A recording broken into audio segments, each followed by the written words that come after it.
Welcome to Black and Blue Garage. My name's Thomas, and here's 5 reasons why you should move your front axle forward. I'm going to go through this list from least important to most important, according to my opinion and based on this build right here. Reason number 5 would be wheelbase, and the reason this is the least important to me is because my Jeep Comanche was long base. The wheelbase was around 120 inches, so I actually moved my front axle forward for the reasons that follow this one, and I moved the rear axle forward 12 inches to give me around that 112 to 113 inch wheelbase that I was looking for. Nonetheless, it did give me a longer wheelbase than had I left my axle where it was. It may not be a good enough reason for anyone else to move their axle forward, because the rear axle is so much easier to move in the first place. Reason number 4 would be exhaust clearance. If you plan on swapping your engine out because you need something a little newer, or maybe you decided you wanted a little more horsepower, you'll find that on these trucks it's really difficult to run your exhaust on your driver's side. Technically speaking, you could squeeze your exhaust tube on that driver's side between the drive shaft and the frame, so that you could snake it behind the transmission bell housing like it was originally intended. But if you've installed a long arm link kit, then things tend to get a little tight in there and there's not a whole lot of room.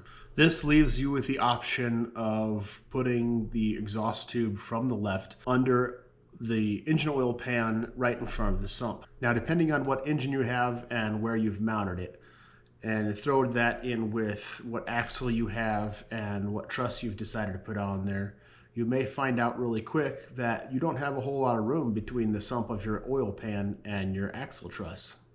Now, because I moved my axle forward about 3 inches, I have tons of room between those two things to run a 2.5 inch exhaust and meet up on the right side of the engine where my collector is going to be.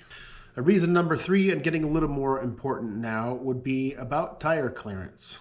One of the most frequently asked questions I've seen on Facebook and other forums is, how much cutting do I need to do, or how much lift do I need to have in order to get my tires to clear my fender? And really there's a lot more to that, because as you turn it, more tire is going to be into the inner fender as well. So the most common answers that I've seen for this, I've narrowed down to 2. One is you can lift the truck up until the tire fits, but then you're kind of sacrificing all that up travel, because as soon as you have up travel, you're into the fenders anyway. The second answer is trim those fenders and put the fender flares in.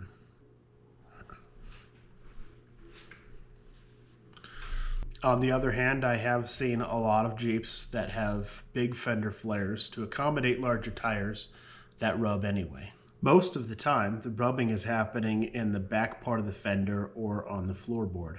Now, I would rather trim the fenders until there's nothing left before I lifted the truck. Personally speaking, anything higher than a 6-inch lift is just raising your center of gravity way too high. I've always been a fan of keeping your off-road truck as low to the ground as you can afford. Now, most lift kits that you buy do accommodate for your wheelbase and push your axle forward, but it only pushes it forward enough to keep your axle located in the stock location. This can actually make things worse, because due to the nature of a long arm link kit, your tire is going to move on less of a radius and drive itself right into the floorboard. Now, personally, I have found that moving the front axle forward 3 inches from its stock location with a 5-inch lift will accommodate 37-inch tires and maybe 40-inch tires if you do a little bit more trimming. 5-inch lift and the Novak engine swap, I'm still gonna have about 4.5 inches of up travel. If you have the stock engine in your XJ or Jeep Comanche, you may have more up travel than I do, or you could go with a smaller lift kit and have lower center of gravity. Reason number 2 is weight distribution, and this was really close with being number 1 because it has to do with safety and the performance of the entire truck. It's especially important if your truck or SUV is really lightweight to begin with. The Jeep Comanche is a uniframe, and the entire thing is constructed out of thin sheet metal. With that, and about a third of the weight being cut out of the back of this truck, and the front of the truck is heavier because it has a bigger axle. The engine's about 80 pounds heavier, and I'll be adding a 60-pound winch to the front. Because of all that, I estimate around 80% of the truck's weight being on the front axle. This would be really great if I only planned on doing hill climbs or going up obstacles. But of course, if you go up, you have to come down. With this kind of weight differential, it would be dangerous to come down obstacles and hills with being this light in the back. So moving the front axle forward pushes some of that weight back and gets a little closer to that 60-40 ratio that everybody likes.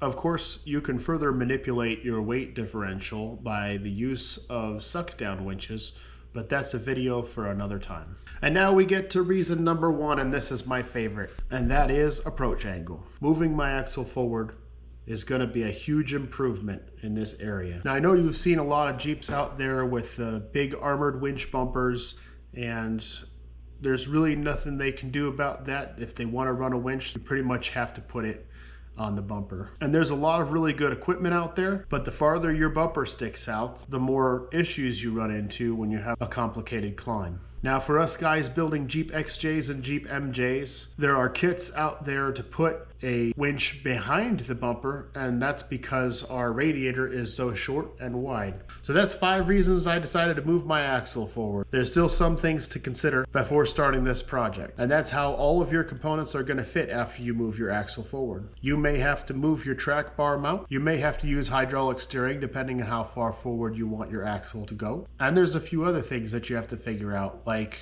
where are your brake lines going to go? Will you have to have a custom drive shaft made? And the list goes on. Let me know in the comments if you've ever done anything like this to your truck, or if you're planning on doing something like this to your Jeep or your truck. I hope this video helped, or at the very least, inspired thought on how some of the smallest changes can alter the physics of a rock crawler in a big way. If you liked this video and would like me to produce more like it, click the like button and the notification bell. Also, I like getting comments on my videos. It helps me to know whether or not I'm doing a good job. That's all for this week. Thanks for stopping by.